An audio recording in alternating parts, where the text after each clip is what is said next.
In this video, I'll be recreating this beautiful dress. This picture was sent to me by a client. If you know the original designer, please drop it in the comment section.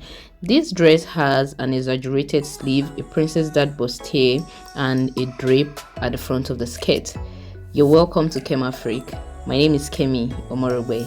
Enjoy the tutorial.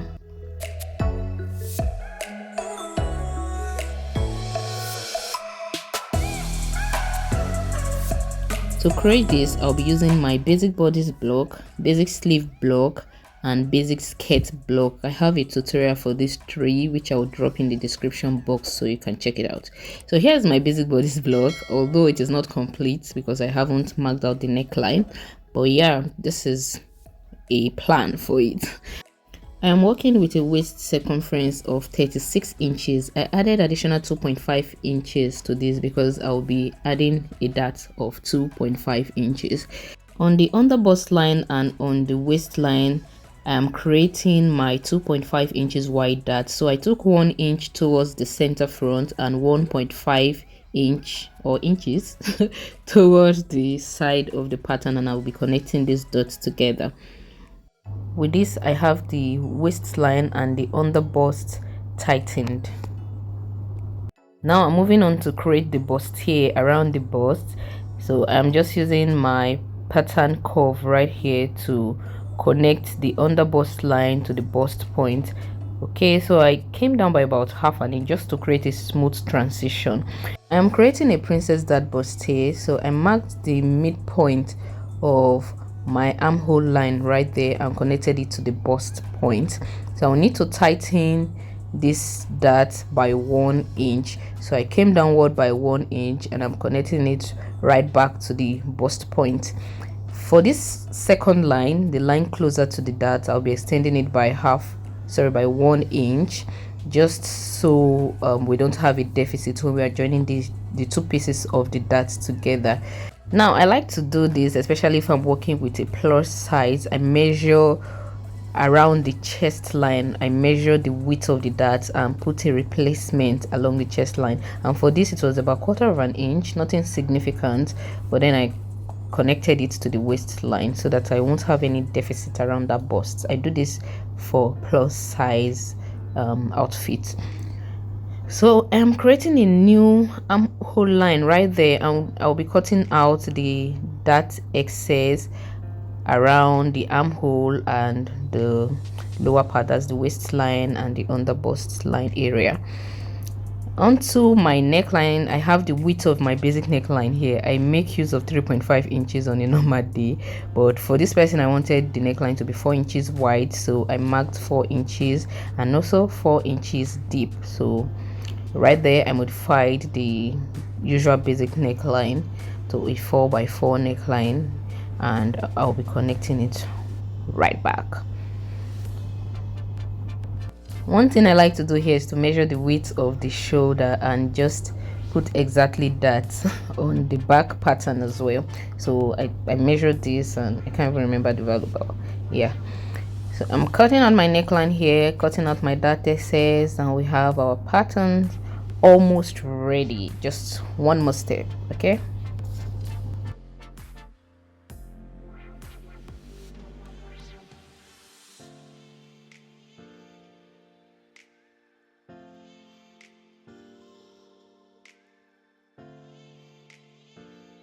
Now on the side panel of this piece, I'll be closing up the bust dart or side darts, either one, and my bust dart for this pattern was about 3 inches wide. So because I'm working with a kind of slightly plus size measurement, that was why we had it that wide. So I placed a paper behind this pattern so that I can do the truing, just to smoothen the side so that it's just straight. Okay, now we have these two panels for the front. The back is just a regular back pattern. Okay, if you have ever watched any of my tutorials here, I use the same pattern, and I am just cross-checking the shoulder line right there to make sure that it corresponds with what I have at the front. Now I am transferring these patterns to my fabric and adding the necessary allowances, which is 1/2 inch all round except the side where I added 1.5 inch allowance. I usually work with 1 inch side seam allowance, but for this I wanted to fold in my lining. Okay, I don't know if you understand, but I will explain later. In this center panel as well, I added 1/2 inch all round, and the center front is on fold. For the side panel, I have 1.5 inch side seam allowance on it. Don't forget to notch your bust point and under bust point. This is the back. I added 1/2 inch everywhere except for the side, and I didn't add any allowance at the center back. Okay, now onto the skirt pattern. I will drop a link to a skirt pattern tutorial here. This is a long skirt pattern, and I'm just transferring my pattern to fabric and adding the necessary allowance, which is 1.5 on the side. If I've said 1 inch before, I meant 1.5 inch. Okay, 1.5 on the side, 1/2 inch at the waistline. Then I also added extra 2 inches at the hem because I wanted to create like a turn up effect. Here is my sleeve pattern, and I was trying to decide on how wide my exaggerated sleeve should be. That was why I was measuring the sleeve curve. So I am going to show you a method. It's like a cheat method for creating this type of exaggerated sleeve, and I extended the center of the sleeve by about 3 inches. I think 3 inches. Okay, you can check that part of the video again, and I just extended it by the width I wanted, which is like times 3 or 4 of the regular sleeve curve. Okay, so on the side you want to maintain the actual measurement of the sleeve, but then I created like a slight curve towards the center. Remember, the center of the sleeve is extended. I just hope I'm making sense, guys. It's been a while. Okay, so now I'm cutting out my sleeve. I have 2 pieces of these. The center of the sleeve is on fold, in case I didn't mention that earlier on, and I also added 1 inch hemming allowance for the sleeve because we are going to be inserting an elastic band right there. So here I am creating pattern for my bust pad, or what I will be making use of a wording anyway. Up until the time I was editing this video, do you know that I didn't realize that I marked above the under bust line? Okay, so when you are creating yours, please don't make that mistake and just mark the under bust line. I don't know, someone distracted me here and I just didn't get myself back till I was editing this video. I didn't even realize it. So I marked out the measurement for my cup at the center, and on the side of this pattern I made use of about 4 inches thereabout, but it was smaller towards the under bust line. So here we have it. I'm just trying to put these two together so that they align properly with each other at the top. Little did I realize that the bottom of the pattern don't even align with each other. Well, so yeah, I'm cutting out the patterns. I like to label it so that I don't twist it around. Just makes it easier. And I'll be transferring this pattern to my wording. You can also make use of an already made bra cup, just that sizing may be dicey sometimes and you may need a couple to try and fit before getting the particular size that works for the outfit you're making. So for this wording, I added 1/2 inch along the center of the pad or the wording. So I cut out 2 pieces for each, one for the left, one for the right, and I'll be placing this. Don't forget to notch the bust point here as well, because it will make it easier to place on fabric. Now I'm placing the sticky part of my wording on the wrong side of the fabric, and I did the same thing for both the side panels and the center front panel. I'll go ahead to steam press so that it sticks to the fabric and we can then sew. So for the sewing process, I'll be joining the panels together by 1/2 inch, And when I'm doing this, I'll make sure that the bust point aligns with each other. I'll also be taking my back, the back of this dress to my sewing machine so that I can fix the darts. Okay, I think at this stage most of you know how to sew that on. I like to start sewing my panels together for the front from the center so that the bust points don't shift against each other. I know many people recommend starting from the bottom, but I've discovered this works better.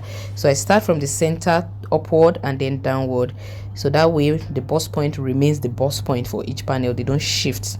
I did the same thing on the lining, and here I am fixing the lining on the clothes, and as usual I'm sewing by 1/2 inch for both the front and the back.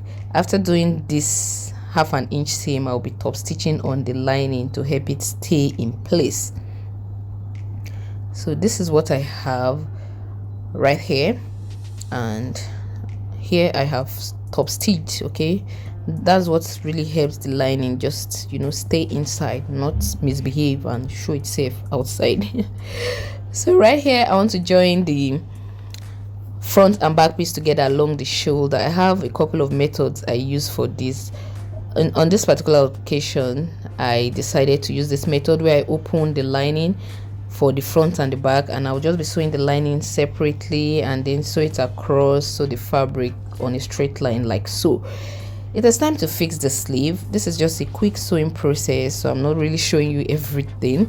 So for the sleeve, we are creating pleats along the armhole, and I'm just kind of eyeballing the volume of the pleats I will have to create because I don't want to lose again. I like to pin at intervals. That's I like to pin the sleeve on the outfit at intervals, then pleat each portion into that space, if you understand what I mean. Okay, and this just helps me sew without having to lose or just having one side being fuller than the other. So having done this, there's a method I used to turn my lining, guys. Just watch this. I turn the lining and the seam allowance inward so that my seam can be completely inside. So that way I achieve a very neat armhole curve. Let's do this again. Just turn it around. So I sew from the shoulder to the front, then again from the shoulder to the back to close up the armhole and have a neat finishing. You can also decide to make use of a bias strip or piping to achieve a neat finishing, but I prefer this method on most occasions. You can see how clean it looks on the inside. So I have also gone ahead to stitch close the sides of this piece, the side and the center back, to close up. I told you guys I wanted to close it up by 1/2 inch. That was why I added 1.5 inch side seam allowance so that I won't have a shortage. So yeah, that's what I did here, because I'm not planning to overlock the side. I just wanted to leave it bare, and I am not using an inseam finishing throughout because I don't know if she want to adjust it later in future. So I have ironed in a fusible interfacing on the slit part of this skirt because it helps it maintain its structure. Okay, it helps your slit stay in place rather than you know just misbehaving. Meanwhile, I didn't mention that the lining is 3 inches shorter than the main cloth, so that when I turn it up like this, they become equal. Okay, there's a mat around that, and it will take time to explain this to you, but just know that whenever I'm making a skirt that I need a turn up, I make the lining 3 inches shorter while I make the main fabric 2 inches longer, such that when I turn it up, it maintains the original length. No addition, no subtraction. Okay, so now I have this, and just like I did on the bodies, I want to sew the sides. This is the right side of the lining facing the right side of the skirt after fixing the dart. So now I'm going to close up the zip allowance slash the slit part of this, and I'll also do the same thing on the side of the skirt, and I'll do the same thing for both sides of the skirt. So I have this. I like to notch this region so that it just sits well, and here I'll turn inside out. I've only done the slit part here. Okay, I've only done the slit part.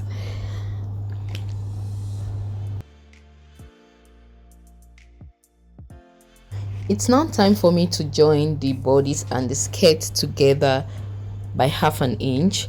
One way I achieve a neat finishing for this is to place the skirt over the bodice, that's right side facing each other with the zip allowance aligning, of course, and then I sandwich the front lining and fabric in between the back lining and the back fabric.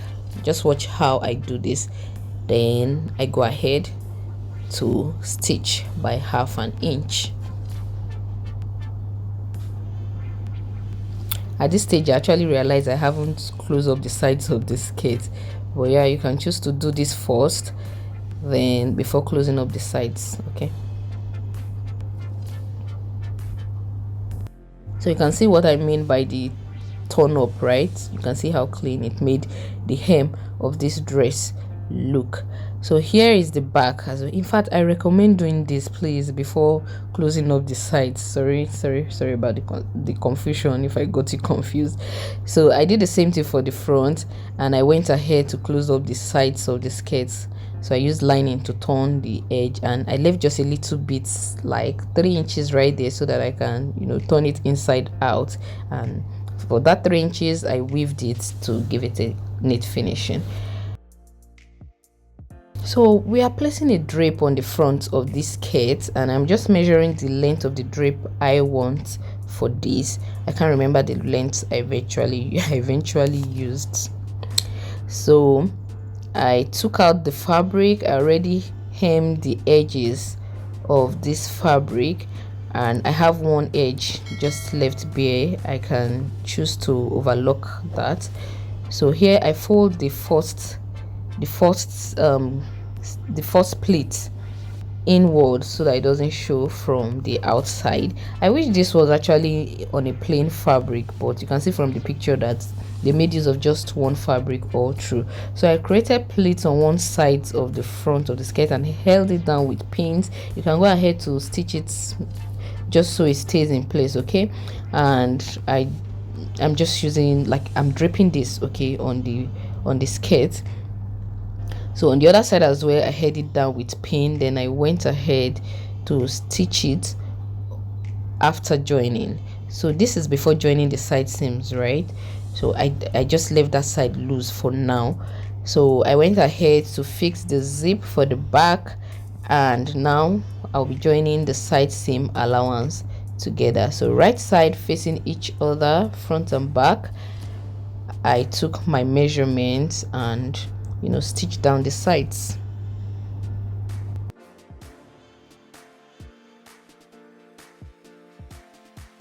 Before joining the sides, you must ensure that the waistline aligns with each other, the chest line aligns with each other. So I like to pin the front and back together just so it gives me a full picture without me having to sew, right? Then I go ahead to take my measurements. If you want me to do a detailed video on how to join side seams, because I have about 3 methods for this, if you like that type of video, please drop a comment in the comment section. Let me know.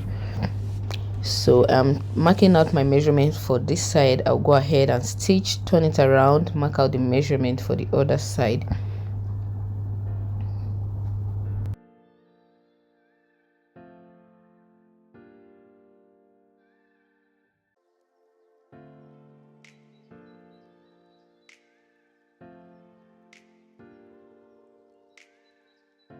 Having joined the side seams together, I hemmed the sleeve by 1 inch, that's 1/2 inch twice, just wide enough for me to pass my elastic into the hem. Okay, so now I'm making use of my pin and my elastic band. I made use of about 8 to 9, I think between 8 to 10 inches wide elastic band, and I'll be holding it with the pin and inserting it into the channel I created.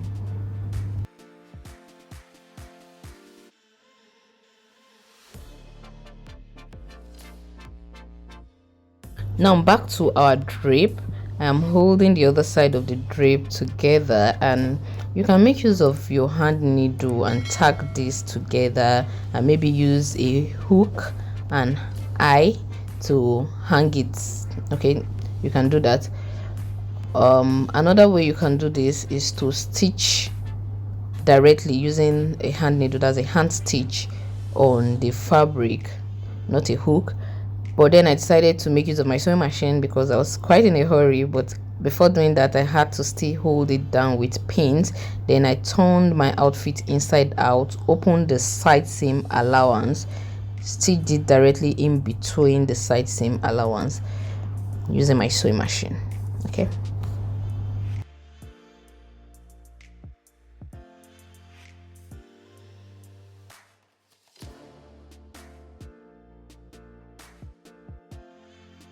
With this, our dress is ready. So that's the stitching was the last step.